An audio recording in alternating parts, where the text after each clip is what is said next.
E se eu te contar que um dos estilos de cozinha mais desejados dos últimos tempos, esse aqui nasceu dentro de uma comunidade religiosa que rejeitava simplesmente tudo que era ornamental e comercial. Tu acreditaria? E se eu te contar que um dos estilos mais aconchegantes de todos nasceu de um confronto entre uma corte obcecada por ostentação e uma elite que achava tudo isso extremamente vulgar? E se eu te contar ainda que um dos estilos mais provocativos dos anos 80 surgiu com uma música do Bob Dylan tocando repetidamente? Sabe por que talvez tu nunca tenha ouvido falar dessas histórias? Porque quando a gente fala em estilos de decoração, quase sempre te apresentam aqueles mesmos. O estilo clássico, industrial, farmhouse, minimalista, aqueles estilos que todo mundo conhece e que muitas vezes são usados só para simplificar a decoração. Mas talvez não sejam eles que vão te ajudar a entender o que tu gosta de verdade. Então hoje eu vou te mostrar estilos que fogem do óbvio e que valem muito a pena conhecer. Não para tu copiar, nem para seguir como regra, mas para ampliar o teu repertório, treinar o teu olhar e entender do que tu realmente gosta. Eu sou a Fernanda, arquiteta de interiores, especialista em cores. Já deixa o teu like, te inscreve aqui no canal, porque por aqui a gente fala sobre decoração intencional todos os dias. Antes de começar, é importante deixar claro que quando a gente fala sobre estilos de decoração, não é para tu sair daqui tentando encaixar a tua casa dentro de um rótulo.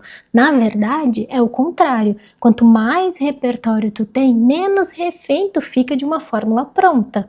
O estilo, ele funciona como um filtro. Ele te ajuda a perceber os padrões, né? Quais cores tu costuma gostar, quais materiais te atraem, que formas aparecem com frequência nas tuas referências, que atmosfera faz sentido para ti, te faz bem. Ele pode sim servir como um guia, né? Principalmente se tu tá começando na decoração e tem receio, né? Quer manter uma certa coesão, então ele pode te ajudar nisso sim, mas ele não pode virar uma prisão. Tá? A tua casa, ela precisa refletir quem tu é, o que tu valoriza e o que tu ama, não um estilo seguido como se fosse uma regra, tá? Porque não deve ser uma regra rígida. Dito isso, vamos ao nosso primeiro estilo. O primeiro que eu quero te apresentar nasceu em uma cerimônia do chá lá no Japão do século XVI. Ele surge em um contexto muito cercado por poder, por status, por objetos caríssimos. Naquela época, entre a elite japonesa, a cerimônia do chá, ela também podia ser uma demonstração de prestígio. Os utensílios mais valorizados eram importados, na maioria das vezes importados da China, porque eram peças mais refinadas, peças brilhantes, raras e totalmente associadas à sofisticação e ao poder. Tudo nessa cerimônia comunicava mensagens muito claras, do tipo assim, olha o que eu tenho, olha o que eu posso comprar, olha o meu lugar na hierarquia. E então, no meio desse contexto todo, surge San Rikyu, tá? Que é um mestre de chá que muda completamente essa lógica. Ele ajuda a consolidar uma estética que mais tarde a gente conheceria como estilo wabi-sabi. Em vez de seguir essa ostentação, né, o padrão dessa elite, ele começa a valorizar aquilo que antes era simples demais para ser considerado precioso. Então ele utilizava, por exemplo, tigelas feitas à mão, irregulares, uma parede de barro, um pilar de madeira meio tortinho.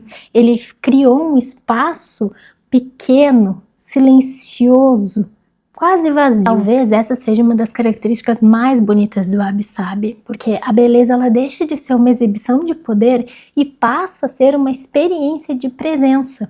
A hora do chá já não era mais sobre impressionar o outro, era sobre curtir o momento, sobre olhar para os objetos simples e perceber grande valor neles. Quando essa lógica vem para a decoração, o wabi-sabi aparece em materiais naturais, em superfícies foscas, em texturas reais, formas orgânicas, assimetria, peças artesanais e principalmente ambientes com respiro, ou seja, ambientes que valorizam o espaço. Nada nesse estilo é excessivamente polido, plastificado ou perfeito demais.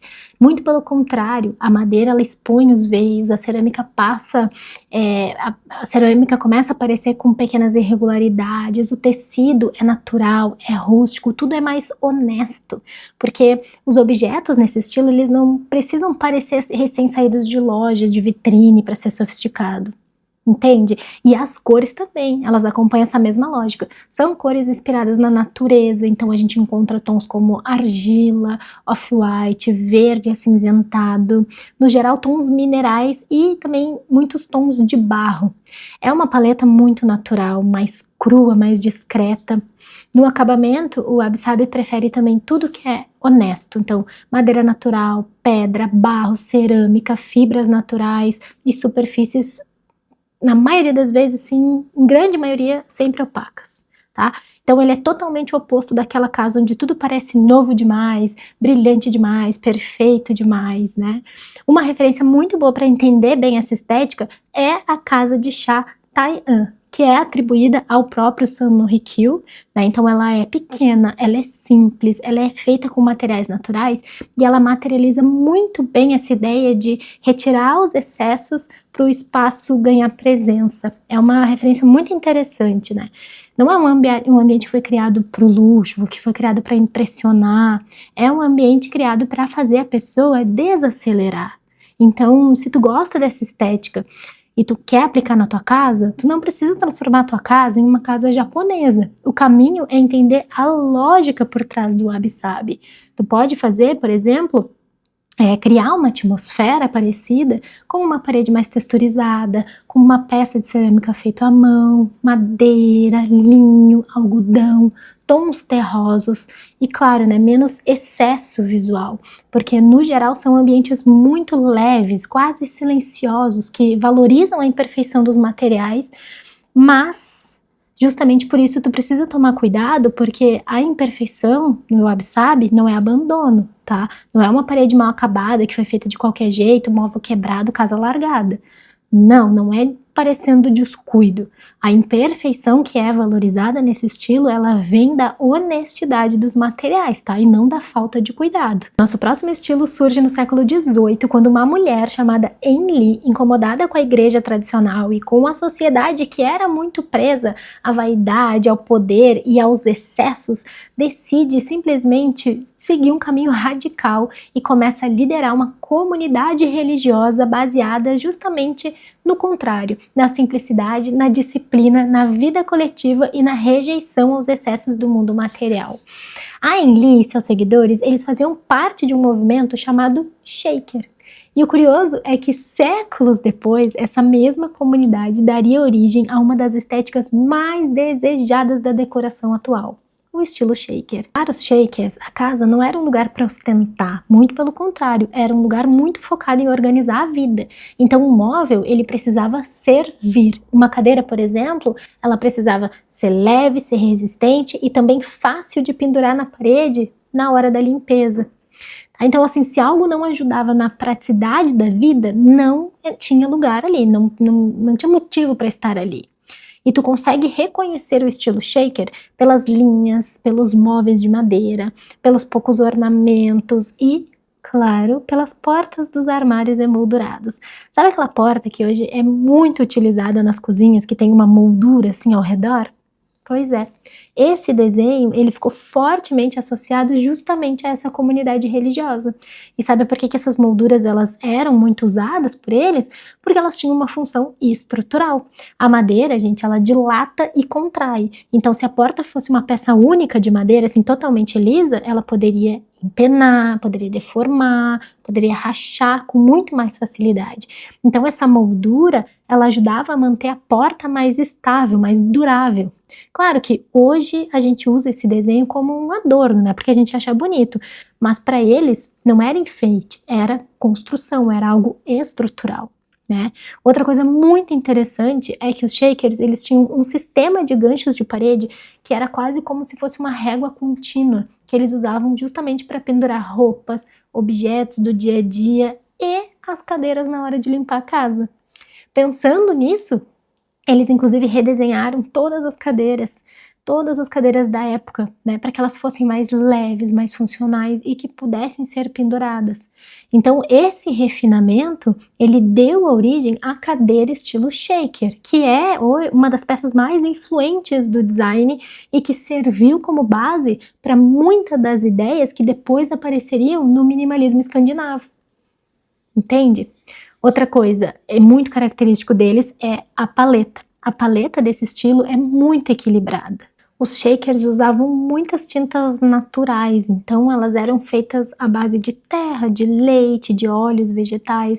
Então esses tons eles refletem na decoração, né? A gente vê muitos tons de off-white, de bege, verde sálvia, azul acinzentado e também alguns marrons assim mais suaves. É uma paleta super discreta, mas ela não é fria. Ela cria aquela sensação de casa organizada, de casa limpa, de casa fresca, mas também é aconchegante. Os acabamentos também, né? Madeira, pintura fosca, tecidos naturais, cestarias, ferro escurecido. O acabamento, gente, ele não é luxuoso, mas ele é muito bem executado. E isso é essencial para entender o estilo, porque eles acreditavam que fazer um trabalho manual muito bem feito, útil e durável, era também uma forma de devoção a Deus, né? Por isso eles se dedicavam muito à fabricação dos móveis. Eram móveis simples, mas muito inteligentes, muito bem feitos, muito bem feitos. Uma referência real, se tu te interessou, se tu quer aprender um pouquinho mais sobre esse estilo, são justamente as casas das antigas vilas Shakers nos Estados Unidos. A Hancock Shaker Village, em Massachusetts, e ali, gente, dá pra ver como essa estética, ela não era apenas decoração, ela era de fato um modo de vida, né? Quando tu vê tudo isso aplicado na casa real, tu consegue entender que as casas, os móveis, os objetos, os espaços de trabalho, todos tinham a mesma lógica, que era a simplicidade, a função, a proporção e a honestidade construtiva. Então é muito interessante. Se tu quiser aplicar o estilo shaker na tua casa, hoje o melhor caminho é reforçar a lógica por trás dele, né? Então é trocar os excessos de brilho, de vidro, puxadores chamativos, o acúmulo de informações por composições mais limpas. Então tu pode, por exemplo, investir numa marcenaria com as frentes emolduradas, em cores suaves, puxadores discretos, que era uma característica deles também. Tu pode trazer madeira natural, prateleira, eles usavam muito prateleira, mas prateleiras super bem organizadas, cestos, tecidos naturais e, claro, cabideira na parede, né? Que não tem como falar de shaker sem o cabideiro na parede. A ideia, gente, é trabalhar com poucos materiais, mas materiais muito bem escolhidos. Então, objetos úteis, bonitos, bem executados, uma paleta mais quente, com cores menos saturadas, né? Tu pode incluir um verde sálvia, um off-white, um bege e madeira, muita madeira. Mas, assim, gente, apesar de ter muitas similaridades, o shaker não é simplesmente o minimalismo que a gente conhece hoje, tá? O minimalismo moderno, ele muitas vezes ele reduz os objetos para ganhar um vazio visual estético. Já o shaker não, ele reduz porque ele acredita que a forma precisa servir à vida.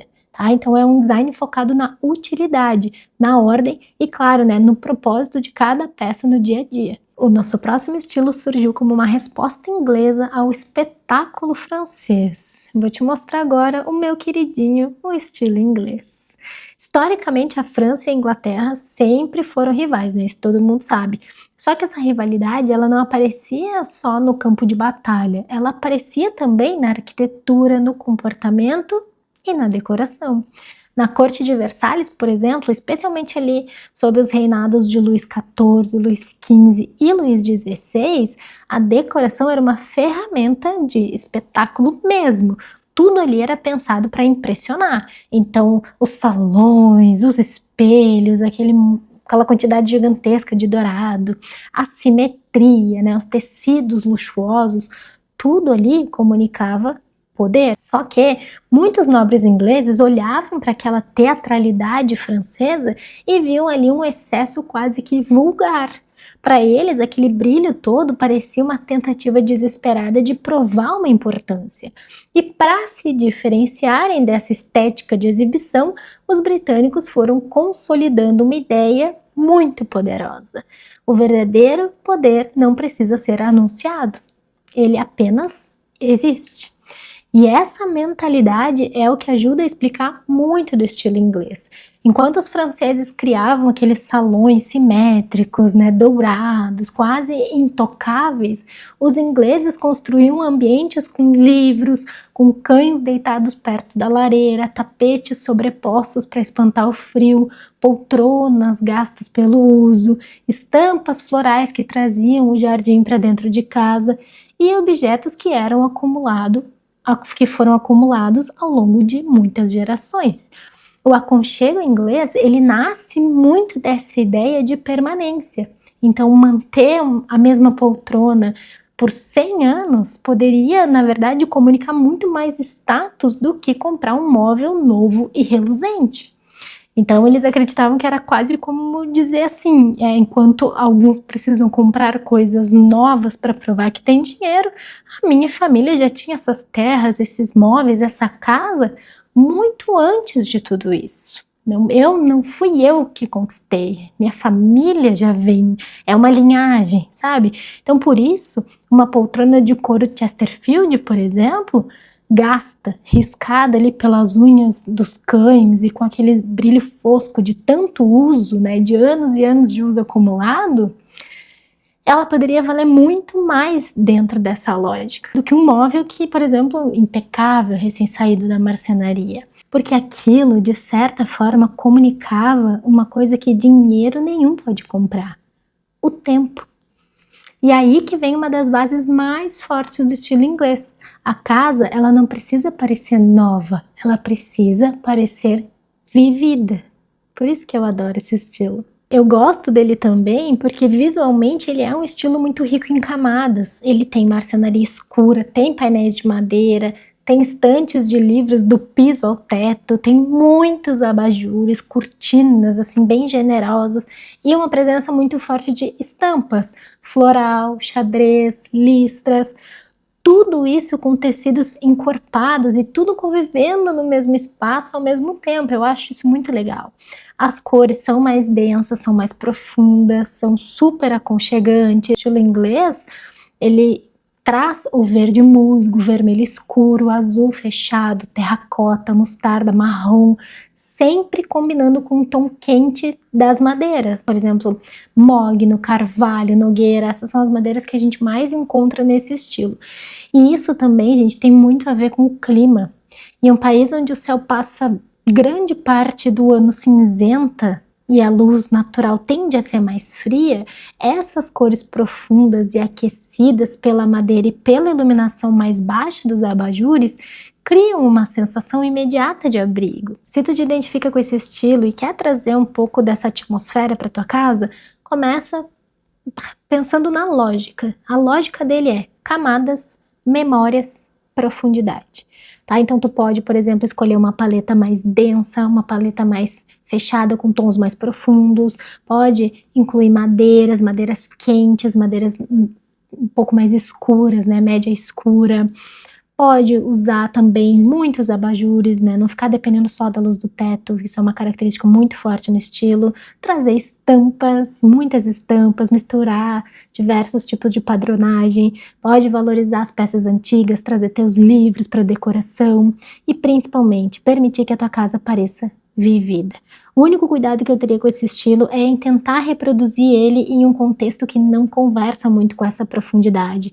Em uma cidade muito quente, uma casa de praia, em um apartamento, por exemplo, que pede frescor, talvez não faça sentido pesar tanto a mão, né? Talvez não faça sentido apostar em um estilo tão pesado, tão denso. Tá? Mas a ideia central dele, que é trazer memórias, trazer camadas, essa sensação de casa real, de casa vivida, isso pode aparecer em qualquer estilo. E o nosso último estilo é o Memphis. Tudo começa na noite de 11 de dezembro de 1980, em Milão, na Itália. E não me pergunte por quê, mas eu nunca esqueci essa data. Enfim, um grupo de arquitetos e designers muito jovens se reuniu no apartamento do designer italiano Ettore Sottsass para conversar. Né? Eles estavam muito entediados com o modernismo e com o minimalismo da época, que insistiam que o design deveria ser contido, funcional, racional, cinza, quadrado e polido. Eles não aguentavam mais essa história. Então, enquanto eles bebiam e discutiam formas de romper com essas regras, uma música do Bob Dylan tocava repetidamente no toca-discos. Então, inspirados por essa música que falava de Mênfis, e também pela ironia desse nome, né, Mênfis, que misturava a cidade histórica do Egito com a terra natal do rock nos Estados Unidos, nasceu o grupo Mênfis. Em 1980, na Feira de Milão, o grupo apresentou a sua primeira coleção e simplesmente chocou o mundo. Eles ignoraram a máxima modernista de que a forma deveria seguir a função e criaram móveis que pareciam brinquedos geométricos gigantes e peças que pareciam de histórias em quadrinhos, assim, de tão surreal que eram. E isso combinou muito bem com o espírito visual dos anos 80. Tanto que a MTV, ela nascia naquele mesmo período e aquela linguagem gráfica, colorida, irreverente e exagerada ajudou a transformar o Mênfis em uma estética muito associada à cultura pop da época. O Mênfis, ele quebra o mercado, né? Justamente porque ele faz o que até então parecia proibido. Eles começaram a usar laminado plástico, que é a famosa fórmica, né? Hoje a gente conhece como fórmica. Eles começaram a usar em todos os móveis de design. Eles misturavam cores vibrantes com tom pastel, colocavam grafismos em preto e branco. Eles criavam estampas estranhas, assim, com padrões bactérios, sabe? Que é quando lembra, assim, organismos vivos vistos do microscópio. Então era uma coisa muito doida, assim, uma loucura total. Tudo parecia errado demais para ser sério e sério demais para ser uma brincadeira. Então, visualmente, é um estilo inconfundível, tem formas geométricas puras, eles usavam muitas esferas, muitos cones, cubos, tudo parecia, assim, misturado de forma simétrica, era um mobiliário muito doido mesmo, né? As estampas gráficas também eles utilizavam demais, eram linhas em zigue-zague, linhas desconexas, né? Cada peça parecia disputar a atenção com a outra. Então era realmente uma mistureba. A paleta também é uma explosão de energia, é amarelo limão, azul bique, rosa choque, verde bandeira, fúcsia, laranja, né? Sempre ali recortados por grafismos em preto e branco. É uma combinação muito vibrante e totalmente intencional. Nos acabamentos também, quem manda é o artificial, é o industrial, então laminado plástico, tubos de metal pintados, vidros, neon, acrílico, eles usavam muitas superfícies lisas, cores chapadas, então quanto mais artificial, melhor, né? As peças mais famosas deles são a estante Calton, que parece um boneco geométrico, assim, com os braços abertos, todinha feita em fórmica colorida, a luminária Tahiti, que lembra um pássaro tropical, e a cadeira First, que tem um encosto circular, assim, quase flutuante. Ah, e também a cama Ring, tá? Que parece um ringue de boxe, é muito engraçado. Uma referência muito interessante para estudar esse estilo é o apartamento do estilista Karl Lagerfeld, em Mônaco, tá? No início dos anos 80, ele comprou a coleção inteira do grupo e decorou toda a casa como um cenário vanguardista, assim, ele conseguiu mostrar que o Mênfis, ele podia ser estranho, tudo bem, né, podia ser divertido, mas ao mesmo tempo extremamente interessante. E para usar esse estilo na tua casa, tu não precisa morar dentro de um clipe da MTV dos anos 80, tá, e nem transformar tua casa em uma brinquedoteca. O caminho é usar o Mênfis para quebrar a monotonia, né? Em uma sala de base neutra, por exemplo, tu pode trazer uma poltrona com linhas geométricas, com uma cor mais saturada, ou uma luminária de mesa mais escultural, um tapete com grafismos em preto e branco, né? Fazer uma composição mais divertida em algum ponto específico da tua sala, do teu quarto, né? Do teu ambiente. O Mênfis, ele funciona muito bem como uma provocação, sabe assim, um ponto de contraste? Aquela peça que impede a casa de ficar séria demais, de ficar chata. E talvez essa seja uma boa forma de fechar o nosso vídeo, porque quando a gente olha para todos esses estilos, fica muito claro que a decoração, ela é diversa, porque as pessoas são diversas. né? Então, assim, o Wabi-Sabi, ele fala sobre presença, sobre silêncio, sobre a valorização da imperfeição. O Shaker já fala sobre função, sobre ordem, sobre propósito. O estilo inglês sobre memória, camadas. O Memphis já traz humor, a provocação, uma certa ruptura de tudo que é rígido e formal, né? Então, nenhum deles precisa ser copiado ao pé da letra. O que a gente precisa fazer é treinar o nosso olhar para perceber aquilo que conversa com quem nós somos, né? Eu sempre falo lá no clube que o interno reflete no externo e o externo também reflete no interno. Por isso que eu sou tão contra essas regras rígidas e essas imposições que a gente vê por aí na decoração, porque para mim não faz sentido, né? Se nós não somos uma linha reta, por que a nossa casa precisa ser? Assim, se te faz bem viver em um ambiente com cores pigmentadas, formas geométricas e um pouco de humor, por que não? Então, se tu ama uma casa cheia de livros, com estampas, madeira e objetos com história, por que tentar transformar isso em uma casa branca e vazia? Só porque alguém te disse que era mais elegante? Então não faz sentido para mim, tá? O problema não é gostar de um estilo ou de outro. O problema é decorar no automático, copiando uma fórmula pronta, sem entender o que te atrai de verdade. E se tu quiser treinar o teu olhar e se aprofundar nesse universo da decoração intencional, fazendo boas escolhas mais conscientes, mais alinhadas contigo, eu vou deixar o link do Clube Secreto de Senhoras na descrição. Porque é exatamente esse tipo de olhar que eu aprofundo lá dentro com as meninas, tá? Não para te entregar uma fórmula pronta, mas para te ajudar a entender a tua casa com mais consciência, com mais repertório e principalmente com mais intenção. O clube vai receber uma atualização muito importante em breve e quem já estiver lá dentro comigo vai ser muito beneficiado nessa nova fase que eu estou ansiosíssima para implementar. Eu vou deixar o link aqui embaixo no box de informações e também lá no primeiro comentário fixado. E se esse vídeo fez sentido para ti, não esquece de deixar o like e me contar aqui nos comentários o que tu pensa sobre tudo isso. Eu vou deixar aqui do lado outros 2 vídeos que complementam essa nossa conversa. Um beijo e até o nosso próximo encontro.